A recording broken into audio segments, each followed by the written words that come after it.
جی جناب شکیل بھائی تشریف لائے آپ. السلام علیکم. علیکم السلام ورحمۃ اللہ. خیریت سے ہیں آپ؟ اللہ جی صاحب ٹھیک ہیں جی. اللہ تعالیٰ کا بڑا احسان ہے. اللہ آپ کو عزت دے. حکم کریں. ماشاء اللہ. وہ میں کافی دیر کا انتظار کر رہا تھا. یہ گفتگو شروع کر لیتے ہیں. تھوڑی سی ہے میری بس بات. جی یہ اللہ جی صاحب یہ جب موجودہ جو ہمارے پاس قرآن ہے، قرآن مقدس، اس پہ ہمارا ایمان ہے نا جی. تو جب ہم جو پڑھتے ہیں نا جی اللہ جی صاحب، وہاں لکھا ہوتا ہے اقیم الصلاۃ وآتوا الزکوٰۃ. پہلا تو میرا یہ کوشچن ہے. تو یعنی کہ نماز پڑھو اور زکوٰۃ دو، نماز کو قائم کرو. میں یہ آپ سے اپنے علم میں اضافہ کرنا چاہتا ہوں کہ یہ اس نماز کا طریقہ نہیں لکھا ہوا نا. وہ طریقہ ہم کہاں سے لیں گے؟ دوسری ہے، ایک دفعہ ایک جگہ پہ اللہ تعالیٰ فرما رہے ہیں یا ایھا الذین آمنوا اطیعوا اللہ واطیعوا الرسول. جی جی. اے ایمان والو، اللہ کی اطاعت کرو، رسول کی اطاعت کرو. جی جی. اور یہ اطاعت کیسے کریں ہم؟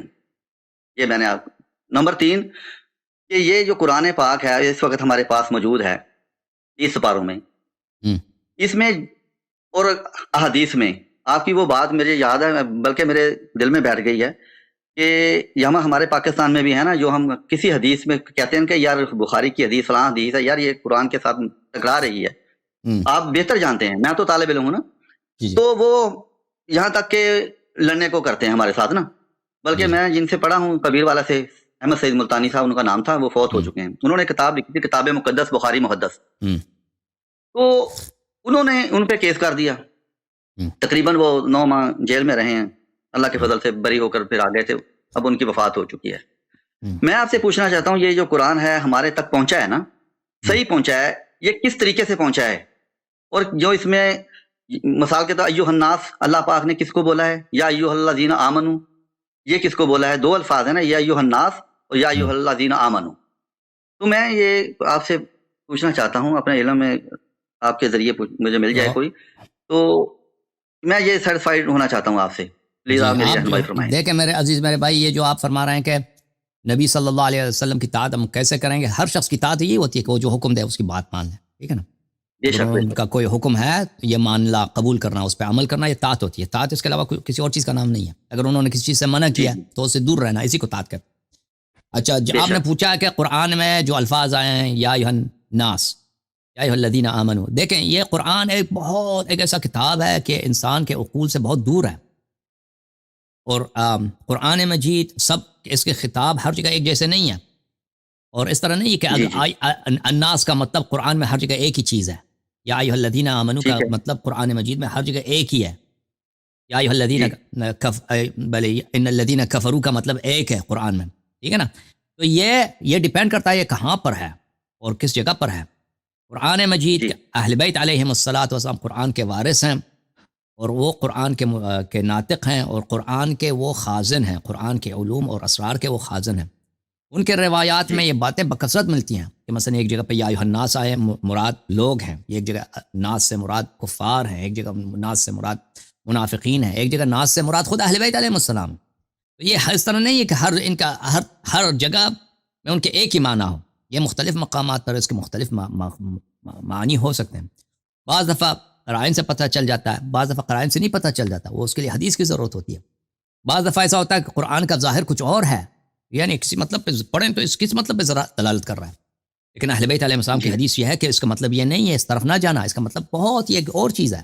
ٹھیک ہے نا؟ جو وہ مطلب صحیح ہے، مطلب کچھ اور چیز ہے، لیکن انسان کے عقل سے وہ دور ہے. تو رسول اللہ صلی اللہ علیہ وسلم نے فرمایا کہ میرے اہل بیت علیہ السلام کبھی قرآن سے الگ نہیں ہوں گے، اور قرآن کو ہم نے اہل بیت علیہ السلام سے لینا ہے. تو یہ عرض یہ ہے کہ اس کے ایسے خطاب جو ہے نا قرآن، یا ایھا الذین آمنوا، یا ایھا الذین، یا ایھا الذین، یا ایھا الناس، ان کے سب معنی ہر جگہ ایک ہی چیز نہیں ہوتے. جی ہاں، ایک جیسے نہیں ہوتے سب. وہ ہر جگہ دیکھنا ہوتا ہے اس کے ذیل میں حدیث کیا ہے. جی. تو دوسری بات یہ اللہ جی صاحب، یہ دیکھیں آپ کہ قرآن کے جو یہ نماز کا طریقہ ہی دیکھ لو آپ، ہر مطلب مختلف ہے، وضو مختلف ہے، نماز کا طریقہ مختلف، کوئی ہاتھ چھوڑ کر پڑھ رہا ہے، کوئی ہاتھ باندھ کر پڑھ رہا ہے. روایتیں ساری مل رہی ہیں، کانوں تک ہاتھ بھی ہیں، سینے پہ ہاتھ بھی ہیں، ہاتھ چھوڑ کر بھی ہے. تو ہم کس کو فالو کریں؟ دیکھو نا، یعنی کہ مختلف روایات ہیں. بخاری دیکھ لو، مسلم دیکھ لو، ظاہر الفقی دیکھ لو، شیعہ کتب دیکھ لو، سنی کتب دیکھ لو، یعنی کہ ہر چیز کا جو ہے وہ مختلف ہے. ہم بھی کس کو فالو کریں گے؟ ہم ہمارے پاس یہ کیا کسوٹی ہے کہ کس کے ساتھ ہم اس کو پرکھیں؟ قرآن میں طریقہ نہیں ہے، زکوٰۃ کا طریقہ نہیں ہے کیسے دینی ہے، اور نماز کا طریقہ نہیں ہے، رکوع اقیم الصلاۃ و آتوا الزکوٰۃ کہا ہے جی، پھر اطاعت کا کہا ہے، وَمَن یشاقق الرسول من بعد ما تبین له الهدى ويتبع غیر سبیل المؤمنین نولیہ ما تولى ونصلہ جہنم وساءت مصیرا. یعنی کہ ہم یہ قرآن ہم انسانوں کے ذریعے تک پہنچا نا ہم تک، تو کنفیوز انسان ہو جاتا ہے. میں دیکھیں قرآن میں اکثر جو احکام ہیں ان کا ڈیٹیل قرآن میں تو نہیں ہے نا. اکثر جو احکام ہے کچھ کا ڈیٹیلز کچھ ہے، مثلا وضو ہے، طلاق ہے، کچھ آیات ہیں اس میں کچھ ڈیٹیل ہے، لیکن اکثر میں اس طرح ڈیٹیل تو نہیں ہے. وہ یا وراثت کے مسائل قرآن میں ہے، لیکن اس میں بھی بہت سارے ڈیٹیل آپ کو حدیث سے ملے گا. تو اس میں جو دیکھیں رسول اللہ صلی اللہ علیہ وآلہ وسلم جب آئے تھے، ان کی صحابہ کی ٹیم پوری کی پوری ان پڑھ لوگ تھے نا. یہ تو پڑھے لکھے لوگ تو نہیں تھے عرب میں، یہ سب لوگ ان پڑھ تھے. پڑھے لکھے میں بہت کم تھے جن کو لکھنا پڑھنا آتا تھا. اور یہ کوئی ضروری نہیں ہے کہ جو شخص جس کو لکھنا پڑھنا آتا ہے وہ صحیح بھی لکھے گا بھی، وہ خیانت نہیں کرے گا، غداری نہیں کرے گا، یا وہ اگر لکھے گا وہ دوسروں تک پہنچ بھی جائے گا. ٹھیک ہے نا. اور صحابہ نے کچھ لکھا بھی نہیں ہے، صحابہ سے کوئی کتاب بچا نہیں ہے. ٹھیک ہے نا. صحابہ سے کوئی صحیفہ، کوئی چیز روایات میں بھی نہیں ملتا کہ کسی تابعی نے صحابہ کے کتاب سے کوئی حدیث نقل کی ہو. کچھ بھی نہیں ہے. یہ یار جیسا کیوں نہیں لکھا؟ پھر انہوں نے کیوں نہیں لکھا؟ نہیں آتا تھا نا. 255. ہاں ان کو نہیں آتا تھا بھائی، ان پڑھ لوگ تھے.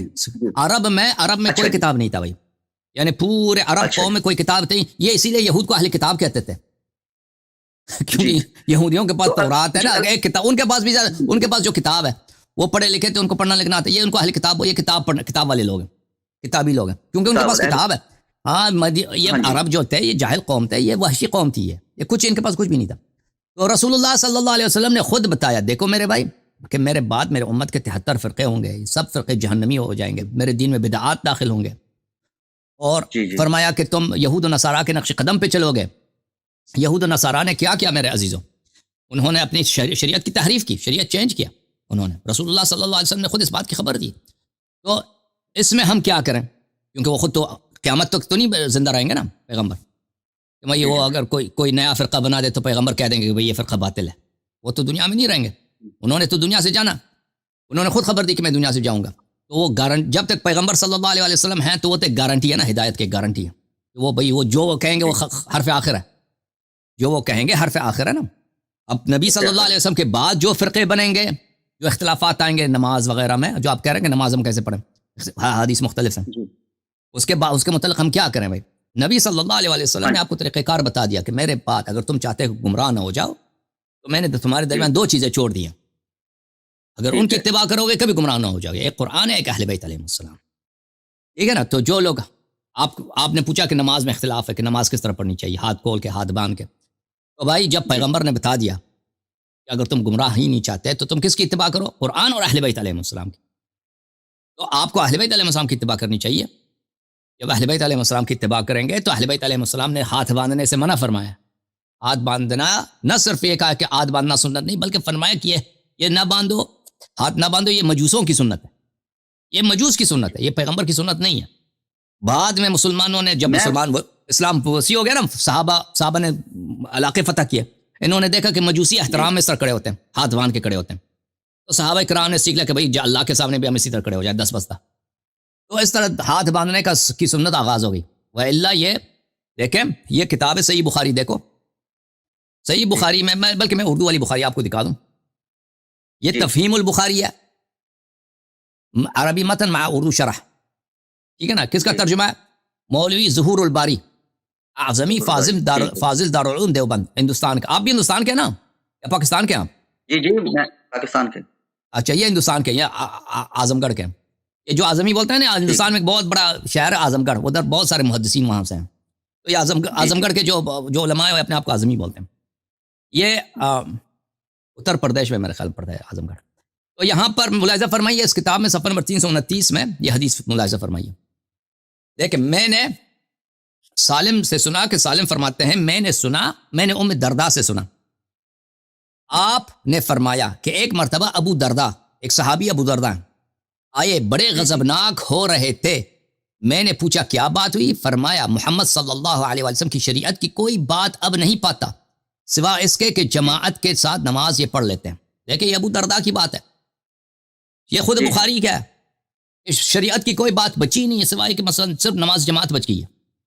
اچھا نماز جماعت بچ گئی, صرف یہ نماز پڑھ دیں, یعنی شریعت کی تحریف ہو چکی ہے. میں محمد صلی اللہ علیہ وسلم کی شریعت کی کوئی بات میں نہیں پاتا سوائے کہ نماز اکٹھے پڑھتے ہیں. یہ تیسیر الباری بشرح صحیح البخاری علامہ وحید الزماں کی کتاب ہے, چاپ نعمانی کتاب خانہ لاہور پاکستان میں چھپی ہے, ٹھیک ہے نا, 1990 میں. ملاحظہ فرمائیں یہاں پر یہی حدیث, یہ صفحہ نمبر ہے 421, حدیث نمبر 619 بخاری میں. ہاں ام درداء سے روایت ہے کہ وہ کہتی تھی ابو درداء صحابی میرے پاس آئے, وہ غصے میں تھے. میں نے پوچھا کیوں غصے میں ہو؟ انہوں نے کہا خدا کی قسم میں دیکھتا ہوں حضرت صلی اللہ علیہ وسلم کے وقت کا کوئی کام باقی نہیں رہا, بس یہ رہ گیا کہ لوگ مل کر نماز پڑھ لیتے ہیں. اچھا میں آپ کو مزید اس کے ایک دکھا دوں کہ اور بھی تو ہے نا علی صاحب, اور بھی تو حدیثیں ہیں نا, وہ رفع جدان یہ بھی بخاری میں ہے. جب آپ صحابہ نے جب خود شہادت دیا کہ نبی صلی اللہ علیہ وسلم کے زمانے کے احکام کے سب صحابہ نے چینج کیا. دوسرے لوگوں نے تو صحابہ سے سیکھا. اگر ابو درداء کے زمانے میں کوئی یہود نصارہ وہاں پہ تو فتویٰ نہیں دیتا تھا نا, صحابہ ہی کے اتباع ہو رہی. صحابہ جب خود کہہ رہے ہیں کہ شریعت انہوں نے چینج کی ہے, نماز وغیرہ کا طریقہ کار سب کا چینج کر دیا ہے. اچھا اور یہ ملاحظہ فرمائیے یہ ہٹانے والا کوئی نہیں تھا, اس کو ہٹانے والا اگر صحابہ نے اگر کوئی چینج کیا ہے, میں بات کرتا ہوں یہ ملاحظہ فرمائیے فتح الباری شرح صحیح البخاری ابن حجر کیا فرماتے اسی حدیث کی شرح میں, واللہ ما اعرف من امتی محمد صلی اللہ علیہ وسلم شیئا الا انہم یصلون جميعا. اس کی شرح میں حافظ ابن حجر کیا کہتے ہیں, یرید من شریعت محمد شیئا لم يتغیر عما كان علیہ الا الصلاة في الجماعة. یہ ابو درداء کا غصہ اس بات پہ ہے کہ شریعت محمدی صلی اللہ علیہ وسلم سے کوئی چیز باقی بچی نہیں ہے سوائے یہ کہ لوگ نماز پڑھتے ہیں.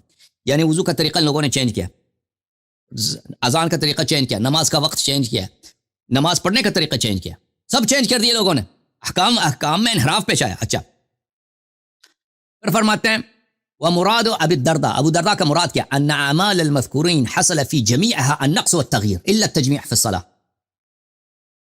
مذکورین کے اعمال میں یعنی امت کے اعمال میں, اور یہ کس زمانے کی بات ہے, اواخر خلافت عثمان, یہ اواخر عمر ابو درداء کی بات ہے, اور عثمان کی خلافت کے آخر میں اس کی وفات ہو گئی. اچھا یہ عثمان کی خلافت میں اگر اس کی وفات ہو گئی ہے تو یہ بھائی عثمان کے خلافت میں, عمر ابو بکر کی خلافت میں یہ چینجز ہوئی ہے نا, پیغمبر کے زمانے میں تو یہ چینجز نہیں ہوئی ہے, ان لوگوں نے چینج کیا.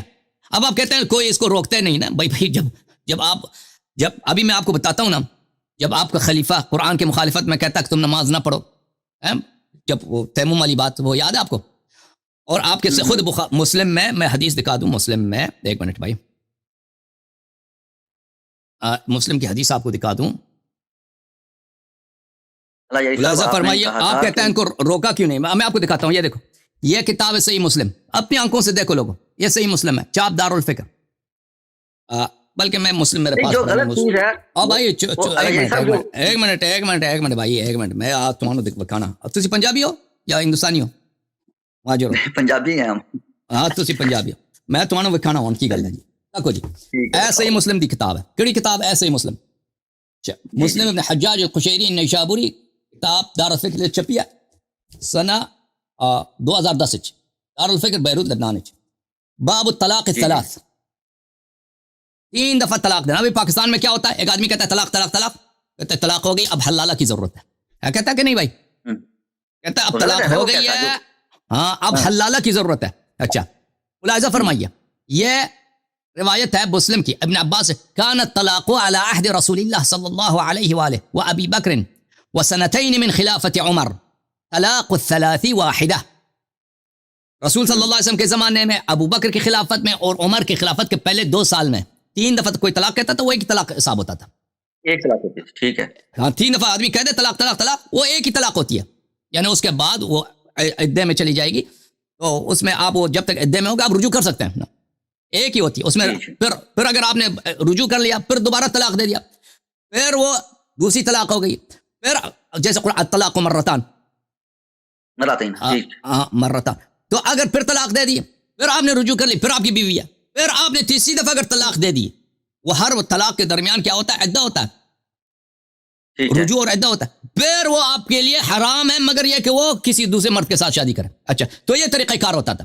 فقال عمر بن الخطاب, یہ ٹھیک ہے نا, یہ طریقہ ٹھیک ہے نا جی, ہاں بالکل. تو عمر کے, تو پیغمبر کے زمانے میں دیکھو ابن عباس کیا کہتے ہیں, ابو بکر کے زمانے میں صلی اللہ علیہ وسلم، ابو بکر کے زمانے میں اور عمر کے پہلے 2 سال میں کیا ہوتا تھا؟ 3 طلاق، 1 طلاق گنتی ہوتی تھی. اچھا پھر کیا ہو گیا؟ فقال عمر بن الخطاب ان الناس قد استعجلوا في امر قد كانت لهم فيه اناہ، لوگوں نے جلدی کیا ایک ایسی چیز میں جس میں ان کو اور اللہ کی جانب سے فرصت ہے. اللہ کی جانب سے کیا ہے کہ 3 دفعہ طلاق ایک دفعہ نہیں ہوتی بھائی. 3 دفعہ آپ کہہ دو نا، 100 دفعہ کہہ دو، ایک ہی طلاق، ایک دفعہ طلاق ہوتی ہے.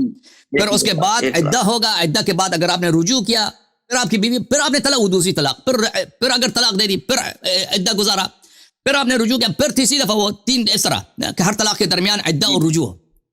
تو لوگوں نے جلدی کیا ہے.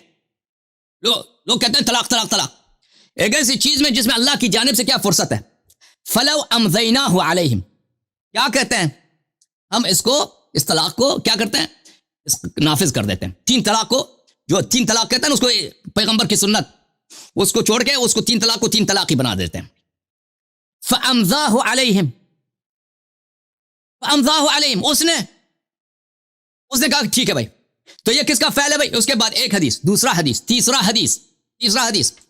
تو میرے محترم ناظرین دیکھو، آپ کہتے ہیں اس کو روکنے والا کون نہیں، جب آپ کا خلیفہ خود دیکھو پیغمبر صلی اللہ علیہ وسلم کی سنت کی مخالفت، قرآن مجید کی مخالفت کرتا. الطلاق مرتان، آپ کی خدمت میں عرض کروں، قرآن مجید میں صریح ہے، قرآن مجید میں آیت صریح ہے. اگر آپ طلاق دے بیٹھو، قرآن یہی کہتا ہے نا، اگر طلاق دے بیٹھو، اگر وہ رجوع کرنا چاہیں بالکل تو کر سکتے ہیں، ان کو نہ روکو. تو یہ دیکھو قرآن مجید کی آیت ہے، قرآن مجید کے الطلاق مرتان فامساک بمعروف او تصریح باحسان.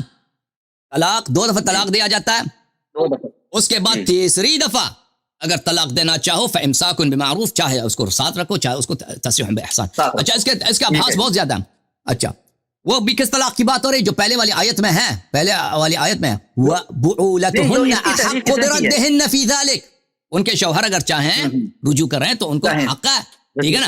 اس شخص نے قرآن کی مخالفت کیا ہے، سنت کی مخالفت کی ہے. وہ کس لیے کہتے ہیں لوگ جلدی کرتے ہیں بھائی، اور بھائی لوگوں کی جلدی کی وجہ سے عمر نے کیا بھائی، عمر نے کیا ہے. میں نے بخاری مسلم دکھائی ہے، مسلم دکھائی، عمر نے کیا ہے. ہم دیکھو نا، آپ کو پوچھا گیا کہ آپ حسین علی طباطبائی کو مانتے ہیں، آپ نے کہا نہیں. کیوں نہیں؟ آپ نے نرسز نکالا، آپ نے اس لیے نہیں کہ وہ قرآن کے خلاف کوئی بات کرتا ہے، ہم اس کو نہیں مانتے. ہم نے بھی آپ کا یہ عقیدہ اپنا لیا کو اللہ یاری صاحب ٹھیک کہہ رہے ہیں. اگر قرآن کے ساتھ کوئی عمر آخر کسی آدمی نے لکھی ہے نا یہ کتابیں، آپ کے بقول کے پہلے اللہ کے رسول صلی اللہ علیہ وسلم نے حدیث لکھنے سے منع کر دیا. آپ نے کہا تھا نا، آپ کی تقریر میں ہے، موجود ہے، منع کر دیا کہ آپ کوئی نہ لکھے، آپ قرآن کے علاوہ کوئی چیز نہ لکھو. تو کسی نے نہیں لکھا. آپ نے کہا کہ صحابہ نے کوئی حدیث نہیں لکھی، خیر القرون کے دور میں کسی نے نہیں. 256 ہجری یہ امام بخاری کا وفات ہے. بخاری اور مسلم اور شیعہ اور سنی کتابیں بعد میں لکھی گئی ہیں نا، اور راویوں نے لی ہیں. آخر روایت لی ہے انسانوں نے لی ہے نا. اللہ یاری صاحب ہمیں کیا پتا، اگر اسما رجال کی، میری بات سنیں تھوڑا 2 منٹ، اگر اسما رجال کو لیں تو یہ اس کا جو ہے یہ سند ہے، یہ بالکل صحیح ہے جی، فلاں بن فلاں نے فلاں بن فلاں نے فلاں نبی پاک صلی اللہ علیہ وسلم تک لے آئے. اصول شاشی میں بھی لکھا ہے، اصول میرے بھائی عرض ہے، آپ نے دیکھیں میں نے ابو درداء کی حدیث دکھائی کہ ان لوگوں نے شریعت کے احکام چینج کیے. تو آپ نے پوچھا کوئی روکنے والا نہیں تھا. میں عرض یہ ہے کہ خلیفہ جب خود چینج کرتا ہے نا، خلیفہ جو حاکم وقت ہے، عمر بن الخطاب ہے، آپ رضی اللہ سب کچھ، وہ جب خود شریعت کو چینج، قرآن کے آیت کے خلاف، پیغمبر صلی اللہ علیہ وسلم کی سنت کے خلاف شریعت کو چینج کرتا ہے، اس لیے کہتے ہیں لوگوں کو جلدی ہے طلاق دینے کی، لوگوں کو طلاق دینے، اس لیے ہم اس کو چینج. جب پھر آپ روکنے، کون روک لے بھائی، کون روک سکتا ہے پھر اس کو؟ لوگوں نے. آپ مجھے بتائیں، یہ جو بات ہے جو آپ فرما رہے ہیں، حضرت عمر کا مطلب نومینیٹ کیا نا آپ نے، تو یہ کس نے ہمیں بتایا؟ کتابوں نے. ہم نے اس پہ بلیو کر لیا. نبی کریم صلی اللہ علیہ وسلم کے صحاب، اہل بیت، ان پہ بلیو نہیں کیا. حضرت عمر یعنی کہ اس آدمی پہ بلیو کر لیا. آپ نے وہ مجھے بہت اچھا حوالہ دیا، قرآن کا حوالہ دیا کہ طلاق مرتين، طلاق 2 دفعہ ہے، اگر 3 دے دے عدت کے دوران، اگر وہ رجوع کرنا چاہے تو وہ رجوع کر سکتا ہے. اللہ جی صاحب یہی ہے نا. کوئی بھی کہے، حضرت عمر کہیں، حضرت علی کہیں، کوئی بھی کہے، کوئی بھی تابعین تک کہیں، ہم مانیں گے. اگر اس سے اگینسٹ کہے گا تو ہم نہیں مانیں گے. اگر حضرت عمر نے کوئی ایسی بات کہی ہے، ہم کیسے مان جائیں گے؟ دلیل نہیں ہے کہ حضرت عمر نے کہی ہے. دیکھو نا، یہ اپنا میں ابھی تو آپ کے ہاں ابھی احناف سب اسی پیغمبر اور قرآن کی سنت کو چھوڑ دیا نا، عمر کی سنت پہ ہے نا ابھی تو. نہیں نا عمر کو سنت نہیں عمر کی ابھی تو یہی ہے، ابھی حالت تو یہی ہے نا، ابھی طلاق کے معاملے میں ابھی حالت یہی ہے. ابھی حالت یہی ہے. لیکن اب مجھے سیٹسفائیڈ کریں آپ, مجھے نہیں ہے. میں تو اس دور فتن میں نے ہم کھولی ہے. میں آپ علم میں میرے سے بڑے ہیں, اس میں کوئی شک نہیں, لیکن عمر میں آپ میرے سے چھوٹے ہیں, میرے بچوں جیسے ہیں. میری 57 سال عمر ہے, ٹھیک ہے, لیکن میں آپ کو عالم مانتا ہوں. لیکن اللہ تعالیٰ آپ کی عمر دراز کرے, آپ کو اللہ جزا دے. دوسری بات یہ ہے کہ یہ کتابوں کا سلسلہ, میں کہہ رہا ہوں کہ یہ ہم سارے مسلمان ہیں, ٹھیک ہے نا جی. کسی پر اگر ہم صحابہ کو اگر برا نہیں کہیں, برا کہیں, ہو سکتا وہ اچھے ہوں. اگر روایات پہ چلیں گے نا, ہم روایات نکالیں گے, بخاری شریف, مسلم شریف, کوئی بھی دنیا کی کتاب لا ریب نہیں ہے. لا ریب تو صرف قرآن ہے نا, الف لام میم ذالک الکتاب لا ریب فیہ ھدی للمتقین. ہم قرآن کے ساتھ, ہاں کوئی اگر ٹکرا جاتا ہے, صرف ٹکرا جاتا ہے, وہ عمر کہے, علی کہیں, کوئی بھی اہل بیت کہیں, صحابہ میں سے کوئی کہے, نہیں مانتے آپ کے بقول, اور آپ کی بات بالکل صحیح ہے, شریعت کے مطابق بات کہی ہے. اگر ہم کہیں گے نا اپنا یہی صاحب, متنفر ہو جائیں گے آپ. ہم آپ کا اتنے شوق سے, بہت شوق سے سنتے ہیں. میں اکیلا ہوں, نماز نہیں پڑھتا, کسی کے پاس وہ یہ آپ یہ کافر, انبلیور, سارے یہ سارے کافر ہو چکے ہیں. کسی کے پاکستان کے حالات آپ کو پتا ہے, آپ اس لیے بخاری کی رٹ لگائی ہوئی انہوں نے. کبھی کسی مجلس میں چلے جائیں, کبھی کسی مدرسے میں چلے جائیں, یا کوئی تقریر سنیں گے, آپ کو صرف بخاری اور روایات میں الجھائیں گے. قرآن کی کوئی بھی درس نہیں دے رہا, میں نے نہیں دیکھا. یا آپ مجھے بتائیں کہ فلاں مکتبہ فکر ہے, وہ صرف قرآن اور قرآن کی آیات پڑھ کر سنا رہا ہے. ہاں میں کہتا ہوں اگر کسی کے پاس رفع یدین والی آیت ہے, روایت ہی ہے نا, وہ بھی کسی انسان نے لکھی. شکیل بھائی اللہ آپ کو عزت دے, میں آپ کے دعا گو ہوں, اللہ تعالیٰ آپ کو جزائے خیر دے. بڑی پیاری باتیں کی آپ نے. انشاءاللہ اللہ تعالیٰ ہمیں ایک دوسرے کا بھائی بننے کی اور قرآن و سنت, صحیح سنت کی اتباع کرنے کی توفیق عنایت فرمائے. میں آپ کو دعا گوں. آمین آمین. جزاک اللہ جی, پھر بھی موقع دینا مجھے. انشاءاللہ, حتماً. تھینک یو سر, علیکم السلام.